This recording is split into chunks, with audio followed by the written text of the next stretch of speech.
The American journalist and TV host Barbara Walters has died at the age of 93. During a career spanning more than 5 decades, she became the first female co-presenter of a major network TV programme in the United States. She interviewed many world leaders, including Margaret Thatcher. Well, many tributes have already been paid to the veteran journalist on social media. The great basketball player Kareem Abdul-Jabbar tweeted, "Barbara Walters never flinched when questioning the world's most powerful people. She held them accountable. She cared about the truth, and she made us care too. Fortunately, she inspired many other journalists to be just as unrelenting. We're all better off because of her." The actress Linda Carter, who was interviewed by Barbara several times, said, "As the first female national news anchor, she opened the door to endless possibilities for so many girls who wanted to work in TV, myself included. Her impact cannot be overstated." And Robin Roberts, the presenter of one of the biggest US breakfast TV shows, Good Morning America, tweeted, "Barbara Walters was a true trailblazer, forever grateful for her stellar example and for her friendship." Well, Jeannie Wolfe is an entertainment journalist who knew Barbara Walters for many years, and she joins me now from Los Angeles. Hello, Jeannie. Thank you for joining us. Of course. First off, some of those tributes that we heard there, Jeannie, people are saying they, and these are famous people, household names, are saying that they were inspired by Barbara Walters. Exactly what was her legacy? Well, her legacy was that, as she told young women who asked her, "How do you get ahead?" she worked hard. She was the first one in, and she didn't give up. She was relentless, but she gathered an enormous amount of rapport with celebrities, respect and access.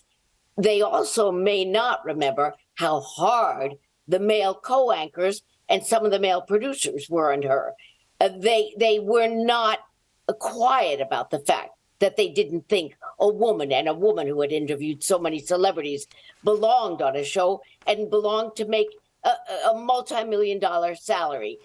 Well, she said, you're not allowed to whine. You hang in there and you do your job. OK, I mean, you can say that now, but back then, Jeannie, it must have been tough. Number one, how did she get that lucky break? How did she break into that male-dominated world? And then, how did she handle Harry Reasoner? You know, let's start with Harry Reasoner. She handled Harry Reasoner with great respect. And though you never let them see you cry, Barbara didn't let anyone know, but it hurt her feelings, but it also fired her up. She was determined to win. She was determined to hang in there. When they took the news show off the air, one of the things she did was go on and do major terrific ratings-getting specials, and then she created The View, the first sort of all-female or mostly female women's talk show. I was on that show, and she really guided it. She created it, and she hosted it. She was very amazing in her work ethic and in her understanding of human nature. How is it then, Jeannie, that you came to work with her? What did she admire in her team? What did she want out of her team?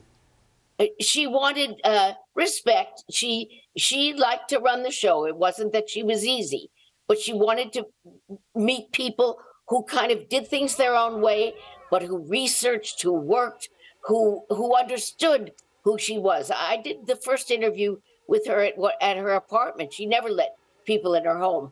And then, I looked up to her so much. I was scared to death to interview her. And it came off great.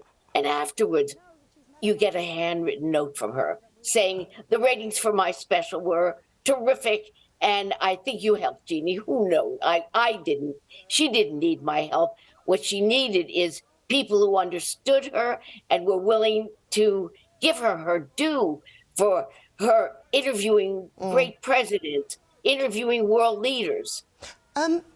Was she a rebel with a cause? Because she often said that she's not as competitive now. She admitted she was competitive. And I suppose you have to have that drive. Did she plan where she got to in life? I mean, what was she most proud of? I don't think she did plan where she got to in life, but I think when she saw those possibilities, she grabbed onto it. I think she had a terrific pride and an understanding of her influence, but at the same time, she had an understanding that was reflected in very powerful and very famous people, that they had a hard time too. So there was something in her that could soften up in the personal part of the interview and let people reveal that they too had hardness in the climb, and that fame was not easy on people, including her and including the world famous people that she talked to. Do you know what? I'm running out of time, Jeannie. I've got at least 2 more questions, but I'm told one more. So let me try and squeeze this one in. What did she make of today's celebrity, of the women today? Are we doing her proud? I think she would be. I think she would be very impressed with many of the women. There was no two ways about it. She said I wasn't a looker. She was talking about herself. She said I didn't pronounce my R's right. I was no great beauty, but she worried about her hairdos. She worried about fashion, and she admired people who went against the odds, but who did it with excellence. She admired people who had a kind of a perfectionist aim, but she always said the person she was compared to sometimes, you remember the tough interviewer, Mike Wallace. And she said, no, I'm not as driven as Mike. I think she wanted a life too. I think there was a time when she knew that she'd spent so much of her life researching and working and traveling that she wanted a personal life too. And I think she would understand that struggle in many of the successful women today. Yeah, I mean, 4 marriages, isn't it? 2 to the same man. But very quickly, most people would think that interviewing a world leader would be intimidating, but she did admit that it was interviewing murderers that she found the most challenging. It was a fascinating discussion she had. But of the template that she created with The View, I mean, the legacy, we've got the talk, we've got loose women. Did she recognise what she did? Yes. You know, I remember talking to her about it. We said, you know, the best place at a party is sometimes the ladies' room, because women will be more forthcoming. They will share more with strangers and with other women. And what she was trying to do was recreate that on the air, a circle of people who were going to share their innermost secrets, laugh together, find the ridiculousness of life and politics as it is, and also take things very seriously, like the family, like world peace, like all of the issues that she stood behind. Okay, Jeannie, fascinating chat. I could keep chatting with you, but thank you so much. I love talking to you. Happy New Year. You too, Jeannie. Happy New Year. Thank you.